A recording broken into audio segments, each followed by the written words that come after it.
We had a very good day today at the National Assembly, a very historic occasion in which LPM, for the first time in its history, saw the swearing in of 4 members of Parliament.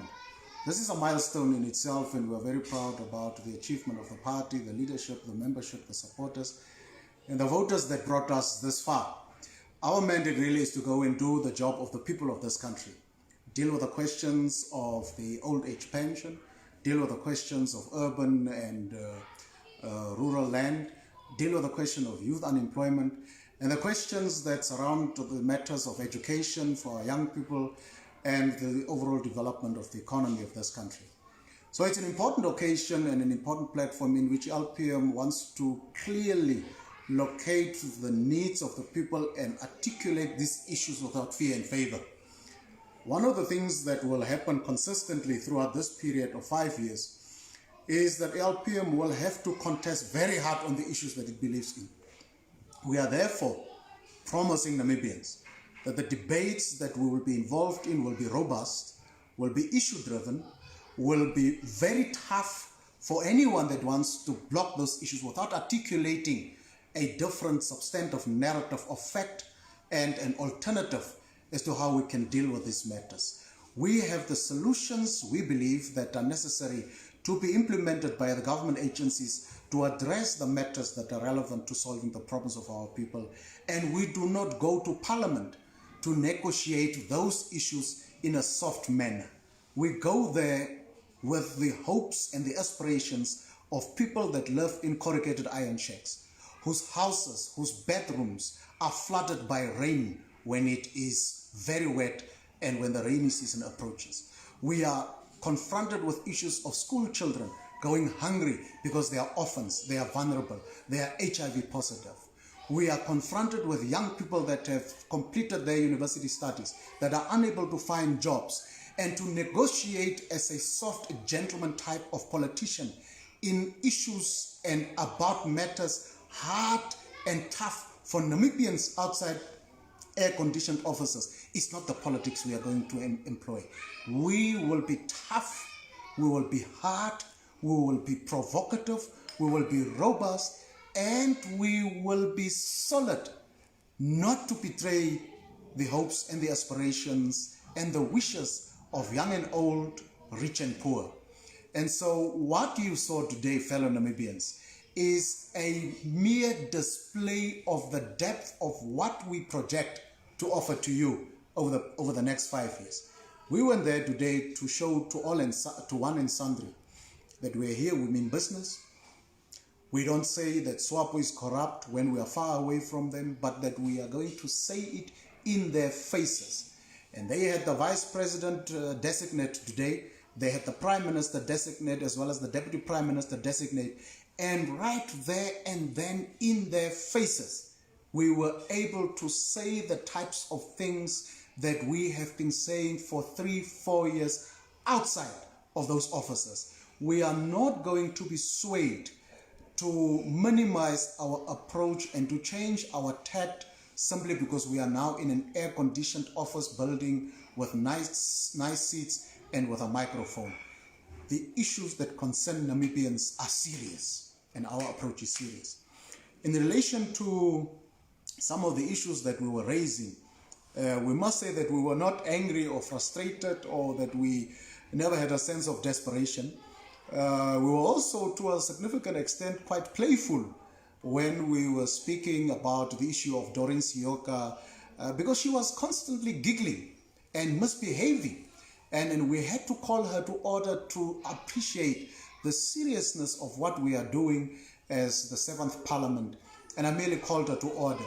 While I was doing that ordering of the fellow MP, another male MP actually made very disturbing comments, at which point I was actually inviting this fellow male colleague to have a discussion outside. And we eventually had the discussion quite robustly outside, but we came to a man-to-man understanding that his behavior must not resemble what he did today, and he was apologetic. So never was there any issue about a female MP being harassed by a male person in any form and fashion. In fact, Doreen and I were laughing about some of the issues a little bit later and so on and so forth. But I must say, my experience today, fellow Namibians, is that SWAPO did not expect the type of conduct that was displayed today. What was it?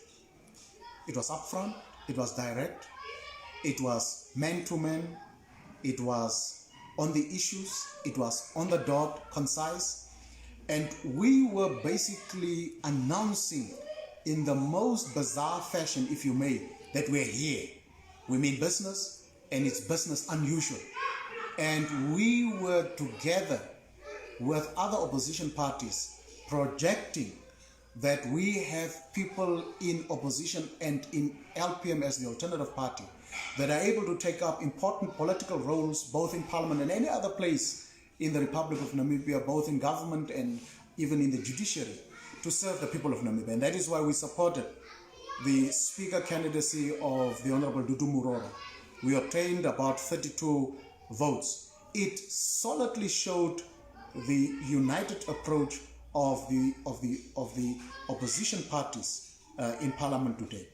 We then also had a second candidate as Deputy Speaker, who is quite an experienced person, who again was from the PDM, but because of our maturity, we as LPM were able to support a candidate for Speaker from the United Democratic Front. We were able again to support a candidate for Deputy Speaker from the Popular Democratic Movement as a demonstration of our willingness to work together with any political party on the important matters of getting the right representatives, of standing together for the issues that matter, and of confronting whoever there is that needs to be confronted to resolve and address issues that concern the people of this country. And so I think it was a good day overall, a good day in which the opposition also demonstrated maturity, a day in which the opposition also demonstrated that it has people within its ranks to serve in particular positions, and it caught the ruling party off guard. They were not prepared, both as SWAPO and as the Secretariat of the National Assembly, for an election. They were falling all over the place in terms of trying to get ready for the system of voting to be put in place. Quite a struggle, I must say. They then also thought, having obtained the larger number of votes for the Speaker position, that we would not have a candidate for Deputy Speaker, which we again surprised them with. And we had a strong candidate, and at least in the second round, they were able to perfect as Secretariat the process. However, you could see that in the second round, SWAPO party was quiet, because in the first round, we told them that your celebration, your clapping of hands demonstrates two things. First, you are voting cows. You are voting for old, fatigued, retired Peter Kashavivi, who should be at his farm somewhere in Ojodomjuba region. You are voting for him. In other words, voting for continued lackluster performance of Parliament, continued inability to project a solid front of Parliament as a key service delivery area in the statehood of the Republic of Namibia. And we told them, secondly, that poverty, hunger, homelessness, poor legislative framework delivery, and a poor general performance that has made Parliament a rubber stamp of the executive is actually what they voted for, at which point they became quiet and quite despondent. And in the second round, when they were victorious, the celebrations were short-lived. In fact, they didn't even celebrate. I must also say to the colleagues that when we had the first break, it was quite interesting that a number of ministers actually came to me begging us not to fight with them publicly, begging us for friendship, offering their friendship and their hand of cooperation. And we just said, we are together here to serve the people of Namibia. If there are matters that we must agree on, why should we argue? We will agree with you, work with you, and resolve the issues. If there are points and days at which we will disagree, that we will do respectfully, robustly, repeatedly, and with a conscience and clarity that is uncompromising to the needs of our people. So we're clear about our mandate. We do not go to seek friends in Parliament. We do not go to seek alliances in Parliament that compromises our mandate. We go to Parliament with the vision of freeing this country from homelessness, landlessness, poverty, youth unemployment, hunger, poor support for SMEs. These are the types of things that we are going to be fighting. And so I was excited to be there. I was excited to project a presence of LPM. I was very, very pleased to see how Swartbooi has, since the time I left it, become such a redundant political party, a formation that has the oldest fossils in its parliamentary establishment, a formation really that when you do a final analysis has no further relevance to the present and the future of the people of this country. In fact, its name also reflects a country that does not exist anymore. There is no longer a Southwest African Namibia, but its name is still the Southwest African People's Organization. It's a